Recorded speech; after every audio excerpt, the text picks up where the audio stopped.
Hello, financially savvy person. My name is Cade. Today we are going to be talking about how to create passive income sources using little capital and little principal up front. Make sure you stick around for all of the 6 points that I'm going to make because you may find benefit in really any of them depending on your situation.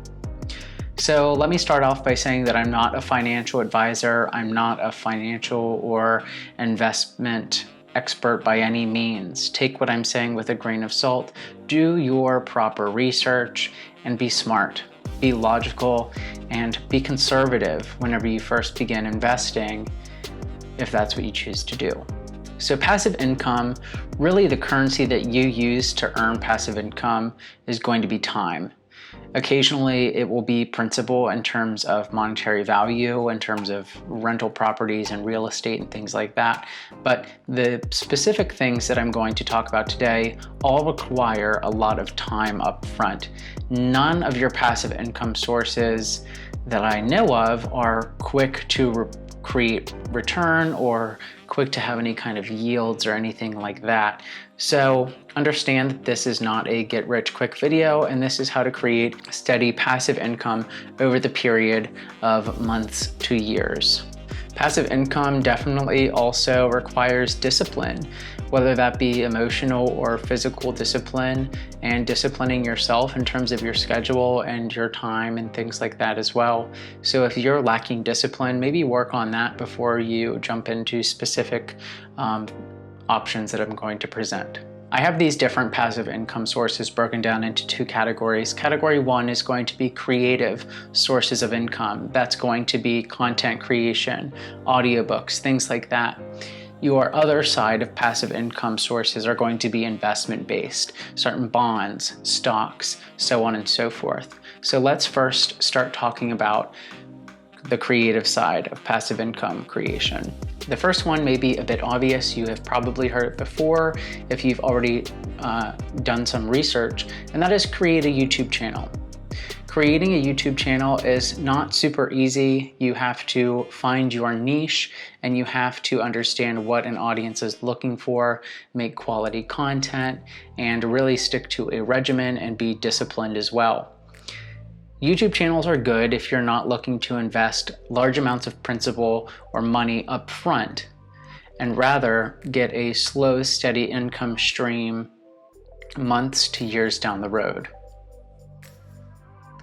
It's going to be a lot of grinding hours, seeing little to no payoff at first, but if you stick with it and you continue to expand your horizons, you will earn more audience members and thus monetizing on more content and getting more ad revenue. So YouTube is a very excellent way to create passive income because you're still doing work. However, it is something that you can take a week off and you still have a few $1,000 if you're like a big YouTuber coming into your pocket every day. The second creative side of passive income that I'm going to mention is ebook creation. You can self-publish with Amazon Kindle Direct, right online. You can make your own book online and publish it directly, and it's very straightforward. You have different things to consider with ebook writing and book writing in general. If you're the creative person that likes writing stories, or if you have a story to share that people would be interested in hearing and reading about, I would definitely look into ebook creation.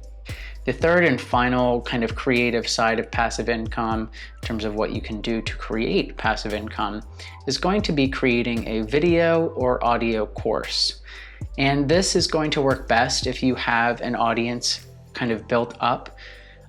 You can definitely say you're a good mechanic. You can create courses on how to work on cars and things like that. Things that are a little more in depth that you don't want to make a video on and rather monetize in your kind of niche area. If you do have an audience as well, I forgot to mention this with YouTube, you can do something called affiliate marketing, which is where you basically affiliate with a certain company. Amazon is the most common one. If you've ever seen an Amazon link in somebody's description and you click that and purchase the product, it will actually give the creator who has the link that you clicked on a commission. So that is another way to create passive income. Now let's switch gears and talk about different investing strategies. And again, I'm not a pro investor, just got started recently and tried to absorb as much knowledge as I can get. So if you have any kind of feedback, or if your experience is different, or if you have any kind of better strategies to create capital passive income on a budget, please do so. Again, investing is best done over a long period of time, especially whenever you have a small amount of capital to put down first and foremost. Investing is also risky. It's not insured. You can find very conservative ways to invest your money where you will not see a whole lot of fluctuations in terms of your balance. However, there are more aggressive forms of investing where you can lose a lot of principal very quickly and potentially never recover it. The average market return is about 7%. This can vary greatly depending on the year, depending on the portfolio that you have, the stocks that you have, the bonds that you have, so on and so forth. The first investment strategy that I will mention is going to be index fund investing. Index funds are things like your S&P 500, your Dow Jones, your NASDAQ, Russell 2000, so on and so forth. These are a massive amalgamations of a bunch of different company stocks. And the S&P 500 is basically its own unity, its own index fund that reflects the market itself. So if the S&P 500 is not doing well, that generally means that the entirety of the market, the stock market, is not doing well, because those major companies that comprise a large chunk of that market and a large chunk of the volume are not doing well. So index funds are historically proven to climb and climb and climb. The earlier that you can invest and hang on to these stocks and these index funds, the better. Index funds usually aren't very volatile, they're more conservative, and you don't need a brokerage, and you should not have to pay a fee in order to do so. Do your research. There are plenty of different investment platforms that you can use. Robinhood, Chase, those are the ones that I use. There are plenty of other ones as well, and you can get into buying an index fund very efficiently, where you don't have to pay a fee for someone to do it for you. The next investment strategy that I want to mention here is going to be dividend investing. Think of a dividend as a company paying you to own a portion of their company in the form of stock. So let's take Target Corporation as an example.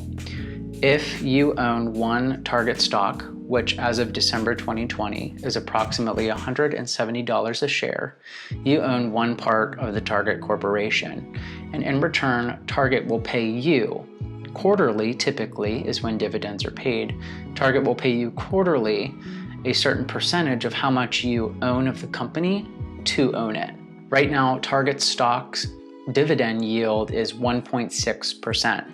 So if you owned one stock at $170 at 1.6%, you would earn $2.72 per quarter for every stock that you owned. If you own 100 of these stocks, and granted they stay at the value that they are at now, with the dividend percentage that they are at now, you would make $272. So obviously you can see how more money invested, because it's percentage based, will yield you a higher dividend. You want to make sure if you are dividend investing, you are finding some high yield dividend stocks and you are diversifying your portfolio. I wouldn't buy 1,000 targets if you only have enough money to buy 1,000 targets, because if their dividend yield goes down, or their stock is not performing well, you are potentially losing money. And it's never good to have all of your eggs in one basket, especially in investment portfolios. The last investment strategy that I will talk about are ETFs. These are very similar to index funds. However, they are traded a little bit differently. We won't get into all that because we're just talking surface level kind of things. They're a little bit more liquid, but if you are looking to create passive income over the period of years, liquidity should not matter to you. Specifically, I want to talk about bond ETFs. These are going to be very conservative, very reliable ways to create passive income. There are plenty of different ETFs out there. There are plenty of different bond ETFs out there that you can research, figure out the percentage of growth year to date, 5-year to date, whatever you see fit. And based on your price point and how much you're willing to put down, that can generate you some good passive income that is conservative and reliable over the period of several years. Just like index funds, I wouldn't pay a brokerage account or a financial advisor to manage a few bond ETFs that I had. It's really unnecessary. Dividends, potentially, if you have a large amount of capital you want to put in order to have high dividend yields. However, if you are starting with little capital and you're buying a few stocks here and there to get a few dividend payments, save your money, and I would not recommend doing any kind of brokerage account, but rather doing your research, being conservative, and understanding that the market will fluctuate. And if you lose 10% of your capital, do not pull it out, keep it in there and let the market rise back up. Again, everyone, not a financial advisor. These are just things that I have learned. I have another YouTube channel dedicated to all of the plants behind me that is earning passive income. And again, it's about finding your niche. It's about finding what other people want to learn about and what other people are interested in watching about as well. So I hope that you find this video helpful. I hope that if you are not choosing to do the creative side of passive income, you go for the investment side, or ideally, try both. Try dabbling in investing, especially if you're young. Start young, and it will just grow exponentially over the years for you, and you will be just fine. I hope to see you all in later videos in this channel, and if you enjoy the content, please like, subscribe, and consider sharing it as well. I'd really appreciate it, and I will see you all later. Bye, everyone.